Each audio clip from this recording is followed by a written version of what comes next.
Je vais vous présenter. Donc, Léa, vous avez étudié la sociologie et les sciences politiques. Vous êtes entrée dans une école de cinéma en Belgique. Depuis, vous travaillez sur des films documentaires ou de fiction d'auteur, des films dans lesquels s'exprime une singularité plus qu'une exhaustivité du sujet. Donc, c'est le cas du kiosque, comme on vient de le voir. Et en parallèle, vous développez aussi un travail sur les podcasts. L'année dernière, vous en avez diffusé 2 sur la plateforme Louis Média.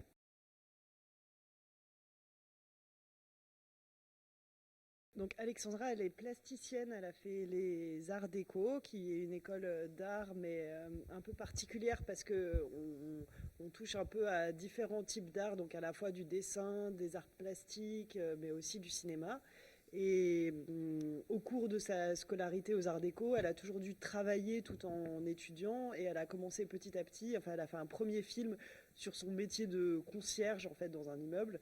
Puis ensuite, elle a fait ce travail sur le kiosque où au début, c'était pas forcément un film. Et puis peu à peu, en filmant, en travaillant, elle s'est dit je vais faire un film en travaillant et ça va être un petit défi en fait à relever.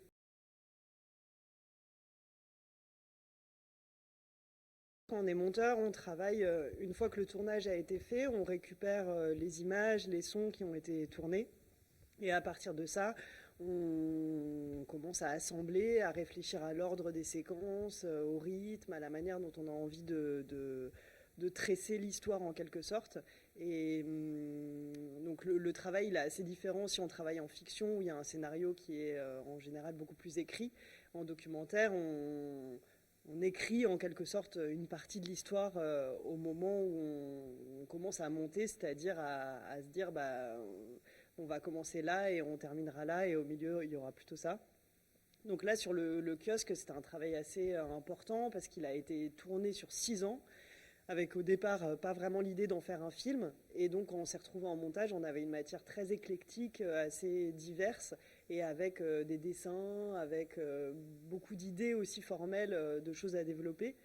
Et donc voilà, le premier travail a été d'assembler un peu tout ça et de regarder qu'est-ce qui nous manquait et comment on voulait, comment on pouvait structurer ce récit en fait, qui était la chronique d'une fin d'un kiosque. Le travail de montage et cette collaboration avec le réalisateur, quelque part, elle varie d'un film à l'autre.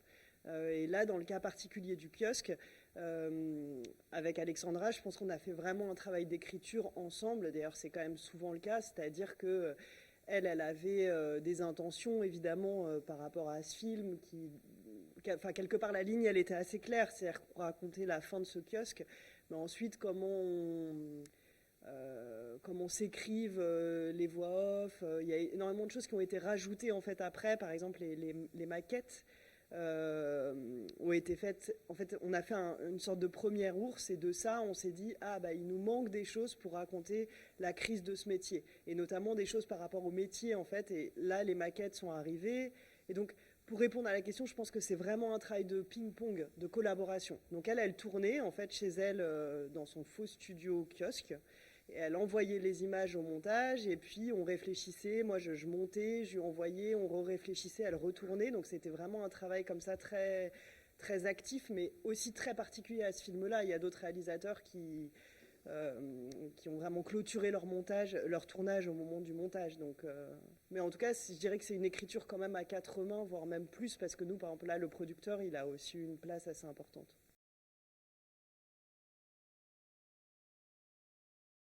Tout ce qui est vraiment dans le kiosque avec les personnages, ça c'était là. Et de toute façon, au moment où on s'est mis à monter le film, le kiosque il était plus qu'il était. Donc ça, on n'aurait pas pu retourner vraiment des choses avec les personnes.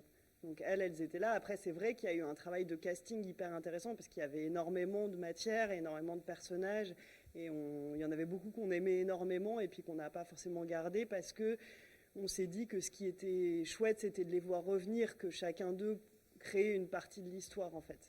Donc ceux avec qui on tissait pas assez de liens sur le long terme, ils sont souvent partis du montage parce que on n'arrivait pas assez à créer du fil rouge en fait.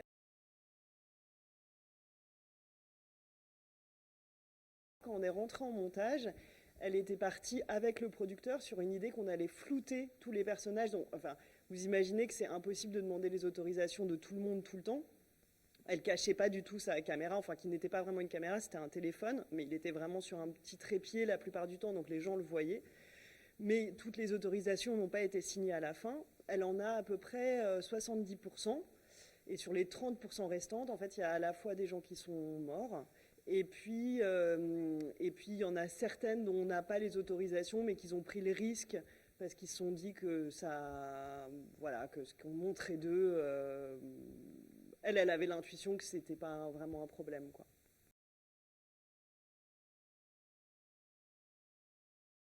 C'est assez drôle parce qu'Alexandra en a perdu une partie au fur et à mesure de son tournage qui était quand même un peu anarchique, quoi.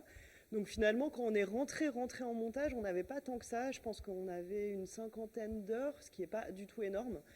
Mais par contre, on avait beaucoup de choses un peu hybrides en plus, en fait. Alexandra, elle fait énormément de documents, de PowerPoint, de dessins, d'emballage. Donc on avait beaucoup de documents comme ça externes qui étaient aussi quelque part une part de la structuration du récit.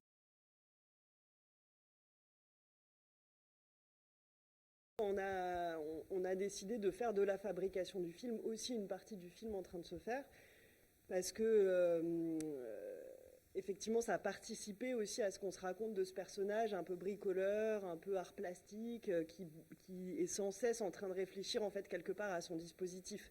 Comment on filme dans cet endroit où on est enfermé non-stop en fait.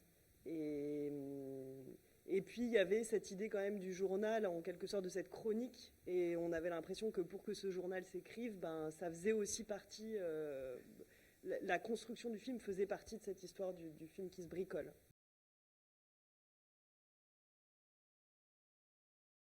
Alexandra, quand elle a parlé de son métier de kiosquière, elle avait l'impression qu'il y avait quelque chose d'un peu...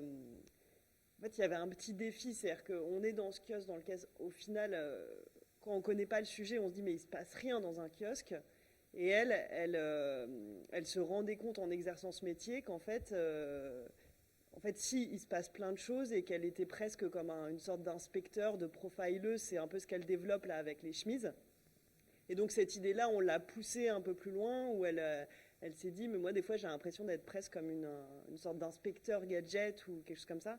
Et donc ça c'est, voilà, je dirais que c'était des intentions et puis que ça s'est développé, ça s'est écrit, ça s'est en montage, quoi. Je pense qu'Alexandra et Laurence, elles ont quand même une curiosité de l'autre qui existe et qui est vraiment là. Après, peut-être que ce qu'on a un peu gommé et qui existe quand même, c'est aussi la lassitude. Des fois, t'en peux plus d'avoir par exemple, les habitués. Je pense qu'à la fois, c'est fabuleux parce que Mariouche, il vient et tout le temps avec ses madeleines, etc. Mais bon, ce que vous voyez pas forcément dans le film, c'est qu'il vient, mais 3 fois par jour en réalité. Donc en fait, la 4e qui vient te proposer des brioches, à un moment, voilà, c'est sûr, t'en peux plus. Et en plus de ça, c'est sûr que l'entrée d'argent est pas énorme. Et en fait, ces lieux-là, ils vivent beaucoup de gens qui viennent faire la causette, en fait, qui viennent pas forcément acheter. Mais oui, je pense quand même qu'elle a ce rapport à l'autre, et je pense que ces films, ils portent ça, c'est que quel que soit l'endroit de son métier, elle aime le rapport à l'autre.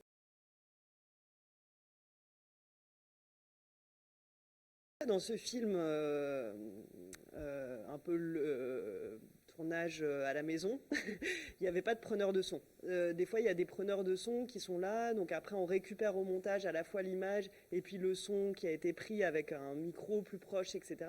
Elle, dans le kiosque, c'était impossible. Donc en fait, le son, il est tourné à l'iPhone. Donc on monte et après on va en montage son. Et là, au montage son, bah, il y a tout un travail qui a été fait et qui est quand même assez énorme, parce que le son, il était vraiment pas génial et qu'il fallait quand même qu'on puisse bien entendre ce que les gens disaient.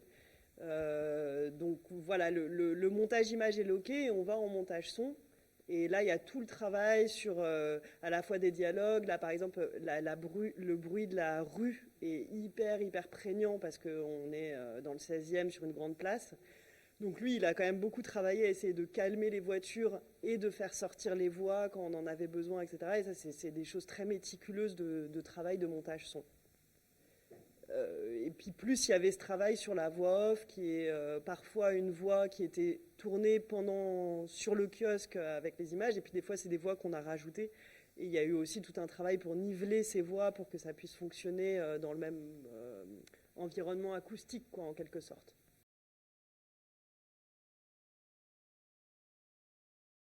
On voulait pas une musique très composée, très symphonique, très sophistiquée. Il fallait rester dans cette chose très... oui, à un moment on se dit c'est presque comme un enfant qui jouerait avec un xylophone ou quelque chose comme ça. Il y a quelque chose qui doit ressembler à cette manière de faire les cartons. Donc on a travaillé avec un musicien dans cette optique-là. Et voilà, et c'est des ping-pong jusqu'à trouver les bonnes sonorités, où on se dit bah ça pourrait presque être à la limite une musique qu'on aurait composée à cet endroit-là dans le kiosque, quoi. Il fallait quelque chose de pas, voilà, c'était pas à la symphonie, quoi.